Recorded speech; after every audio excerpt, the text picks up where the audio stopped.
қазақ тілі дүниежүзілік 10-қа кіреді алдағы 15-20 жылдың ішінде. Мен сізге қызық айтайын.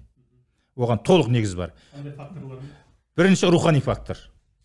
Димаштан бастап, оның фанаттарынан бастап, саяси деңгейдегі мемлекеттердің барлық қазақ тілін қолдап отыр. ақш-тың елшілігіне барып көріңіз, қазақ тілін қолдайды. Америка қазір жаппай кафедралар ашып жатыр қазақ тілін оқытуға. Яғни қазақ тілі түркі халықтарының негізгі тілі ретінде өте қызық болады. Түркі халықтарының өзі бізге келетін болады. Біз Түркістаннан университет аштық, неге сол жерге мына 40-қа жуық түркі халықтары бар. Солардан неге халық адам жинап, сол жерден ортақ түркі халықтарының бір оқытуымыз керек қой. Қазақ тілінде.